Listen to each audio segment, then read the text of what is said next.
Welcome back to the American Athletic Conference 2022 Media Days. Navy kicks us off in our second portion. Ken Niumatalolo has been there for forever, 15 years. Continues to do their style of offense there in the triple option. What makes this team so difficult to play against year in year out? It's just the blocking schemes, how they do it. They're consistent and good quarterback play. Ty Levitai comes back. That is huge for Coach Niumatalolo. And it's just, when you play Navy, you're going to play a hard-nosed, disciplined program. And they just don't change their way, and they get after it. And you mentioned it. It's probably a blessing that he doesn't have to deal with the transfer portal. But, that is something that the academies now, they can't even really look around like the other programs. It's something that they have to deal with. And it wasn't maybe the year they wanted record-wise, but at the end of the day, they came off beating Army, which is really what they care about at the end of the day. December 10th is the rematch against them. Excited to see Navy versus Army at the second weekend of December. Let's get to Coach Ken Niumatalolo. Coach, thanks so much for joining us. You returned 13 starters from last year. When you look at the presence that you have on your team, a returning quarterback, where the strengths lie in this team this year? I think the strength just lies in our leadership. Really excited about this team. Really loved what they did this offseason from January to now. They've been working hard. Kind of a selfless group, a group that cares about one another. Just really excited about the makeup of our football team. Well, we will toss it down to Chuck Sullivan, who will facilitate the media questions that you will get. Coach, Chuck, take it away. Thanks, Chris, and thanks, Coach, for joining us. And for those who are joining us for this second wave of schools, please use the raise hand feature in your Zoom to be put in the queue.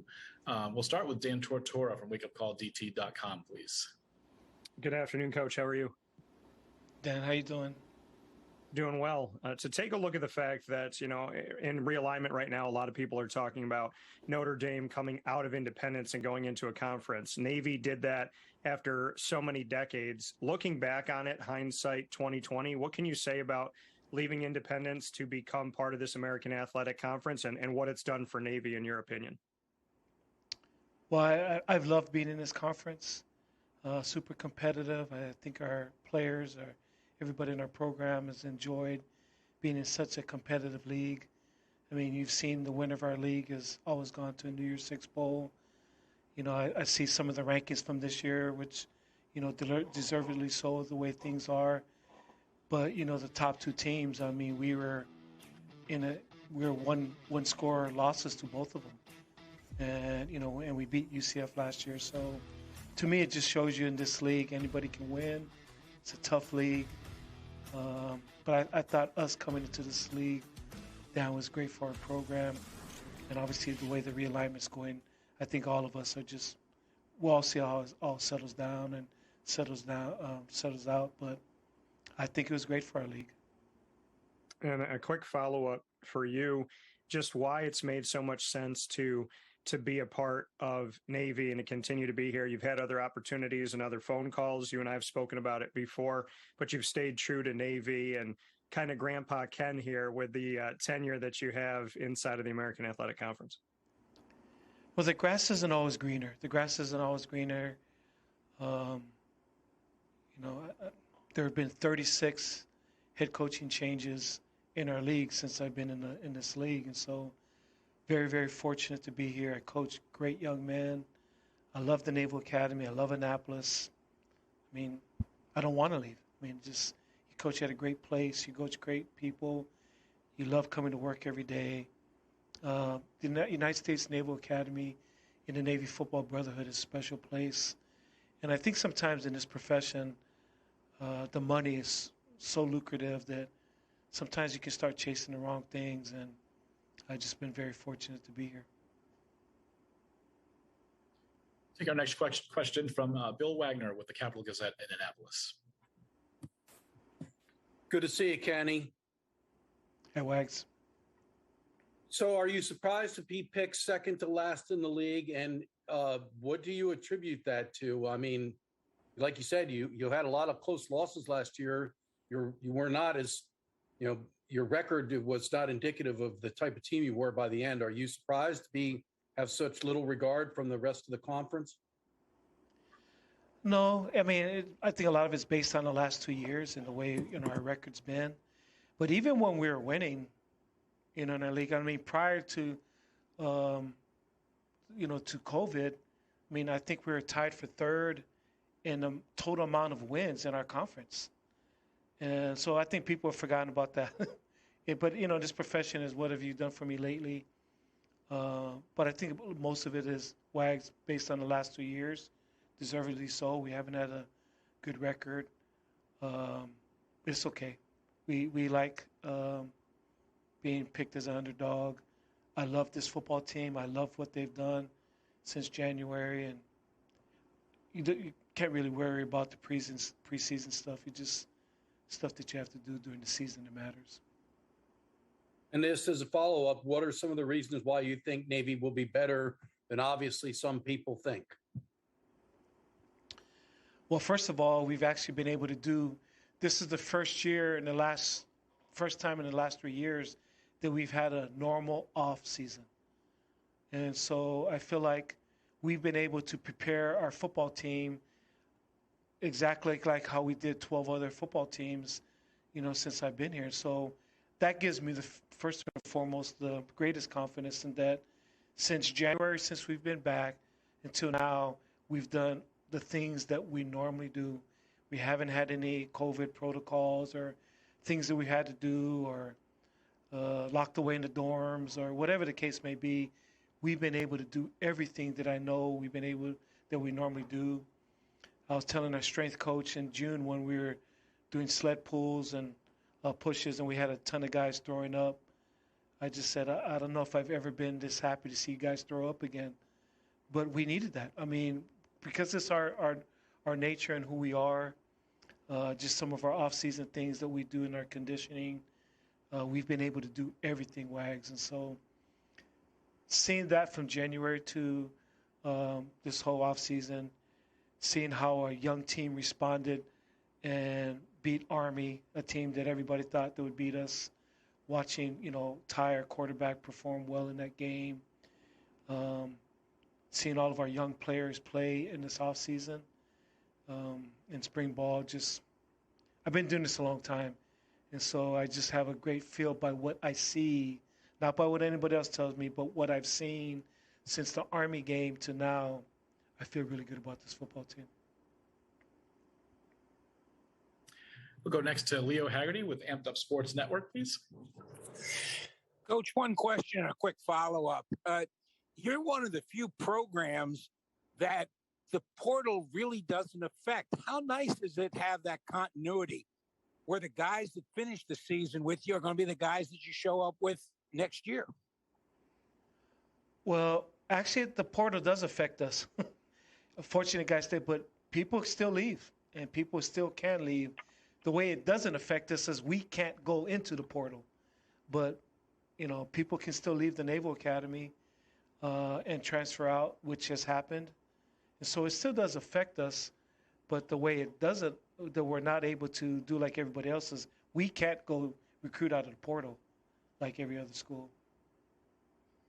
Coach, quick follow-up. I was at your press conference when Brigham Young was calling after the Army-Navy game, and I may be paraphrasing a little bit, but you said you were asking me to choose between my team and my faith.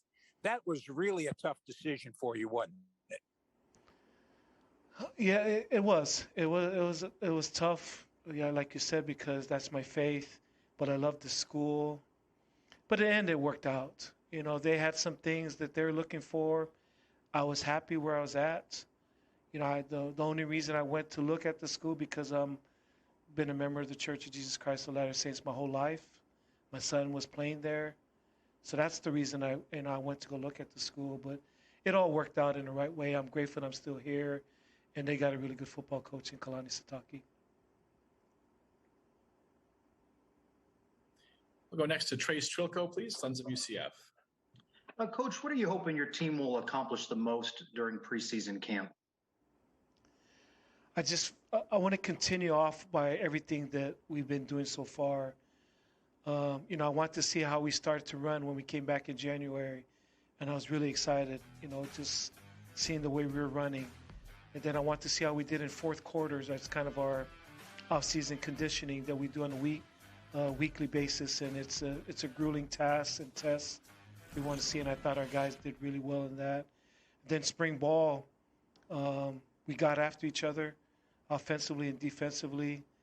So I was really encouraged to see some of the growth of our team there.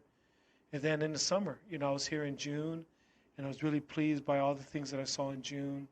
So it's just a continuation. I think so far we're doing all the steps, like I said, and being here so long, I feel like we're preparing this team like we've prepared, as I've been a head coach, prepared 12 other teams in the same steps. We're doing steps A through Z, where in the last 2 years we went A and we skipped some steps. We've been doing everything this offseason. So what I'm looking for in fall camp is just to continue that progress, that process of getting ready for a grueling season.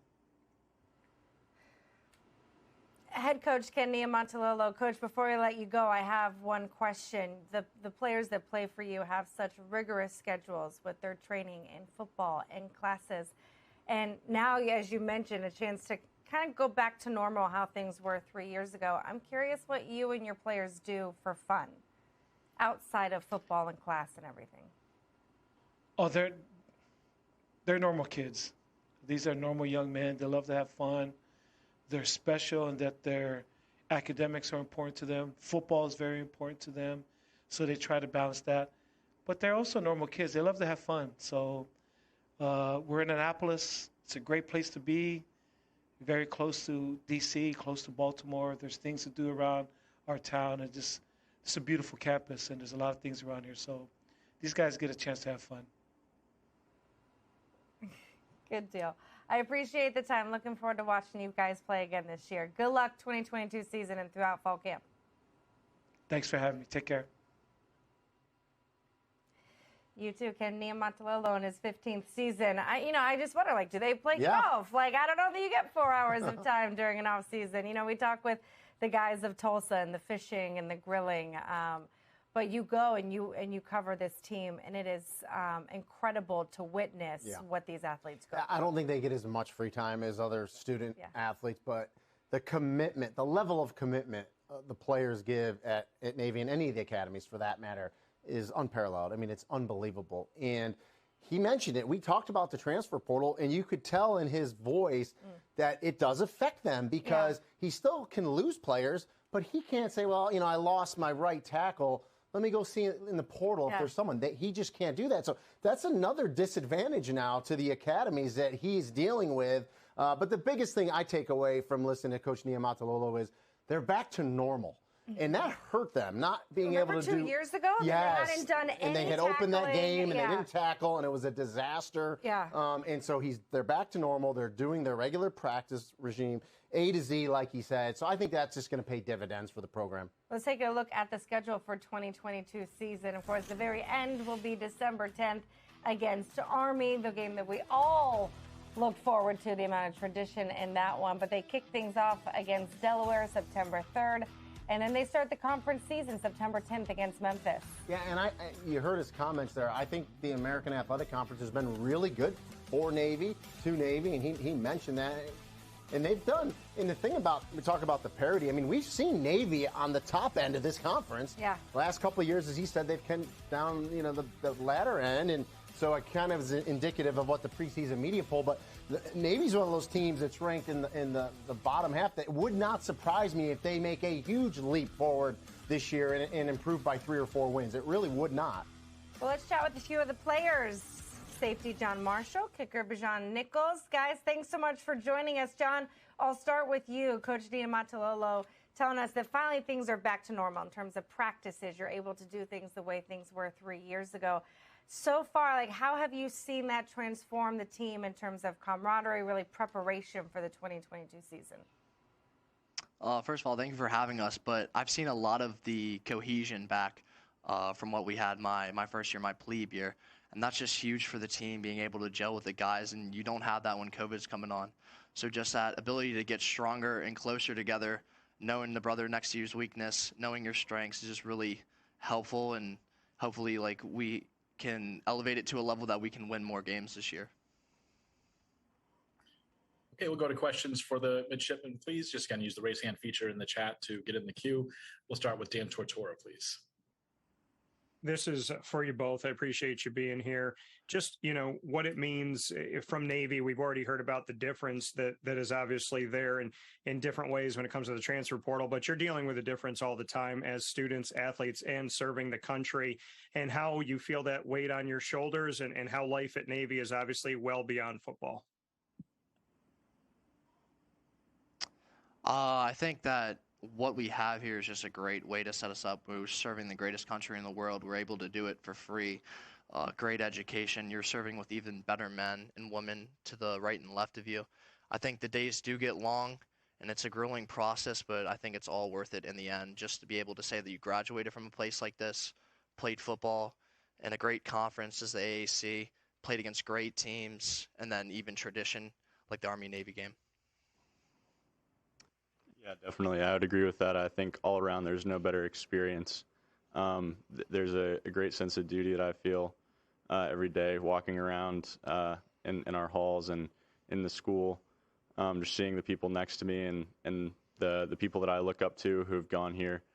It's really inspiring, and that really ties over well into football and how close we feel, even within such a close place as the Naval Academy. I think Navy football is even closer than that. And that's something that a lot of other teams don't have in college football. Well, I want to thank you, gentlemen, because my grandfather and great uncle both served. So I do appreciate your service. Thank you, sir. Thank you for your support. We'll take the next question from Bill Wagner, please, Capital Gazette. Well, for both of you, I'm curious as to what you all think about being picked second to last in the preseason poll. Obviously, the rest of the conference doesn't think much of Navy's chances. Is that a motivator for the players? To be 100% honest with you, I didn't even know that we were picked that low. I don't really pay too much attention to that. I think most of us are kind of head down and grinded out guys. We don't really care what the other team thinks of us going into the game, or what we're picked as. We know we're going to go in there and work hard and compete for the guy to our left and our right. Echoing what Bijan said, rankings are just rankings at the end of the day. Sure, are we going to use it for fuel to motivate our season? Yeah, we might call upon it, but it's the guys in there being true competitors. Our ability to want to win more than the other team wants to win, our ability to want to crush them more than they want to crush us is just ultimately what's going to elevate us come the end of the day. I don't look at any of the rankings. It tends not to be true come end of the day. And I'm excited for where we're at right now and where we're going to finish. We'll take the next question from. Oh, I'm sorry, Bill. Go right ahead. Just one follow-up. Tell me some reasons why you feel Navy will be better than perhaps the outsiders think. I think our just heart and our determination is what sets us apart from every other team, and there's no measurable way that they can put that on paper and rank us. And I know the brothers left and right of me are working just as hard as me to do the same thing. It's kind of a thing that you can't just measure us with a number.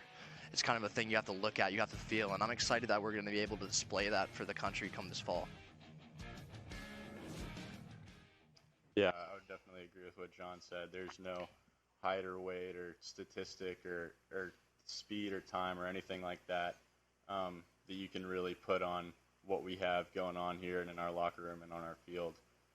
So I wouldn't expect a lot of people to necessarily understand that unless they're in our locker room all the time and they're part of the brotherhood. Any other questions, Bill? All right, we'll move on to Trace Trilko, Sons of UCF, please. For each of you, a lot of close losses last season. What are some things that you think you need to work on in preseason camp that will help flip the script in 2022?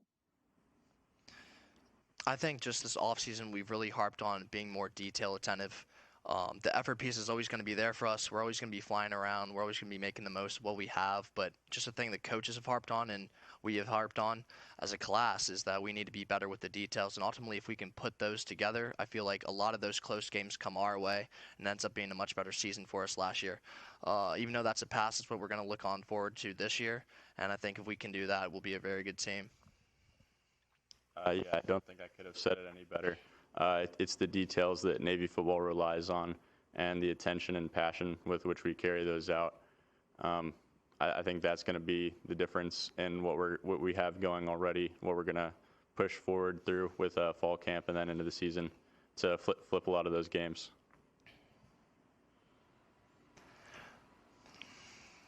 John, Bijan, we appreciate the time. Good luck 2022 season. Excited to watch you guys start things off on September 3rd. Thank you. Thank you. There you have it. That was Navy. It was, when they talk about close losses, I think that the being able to practice like normal, being able to have those situational awareness, being able to tackle like you could and give that effort goes a long way in terms of late games. There's no doubt it does. Like I said, it's going to pay huge dividends, and I think it will flip the script, if you will, for them. And just, I tell you, whenever we interview Naval Academy players like that, I always feel better about our country because those are our future leaders. So I always feel good. And how about Bijan Nichols giving some kicker love, right? Being in there. Did not miss an extra point last year. 28 for 28, 15 for 19 in field goals. Now you know why Coach Ken had him up there representing the team. Yeah, always some stand-up guys, and we thank you guys for your service as well.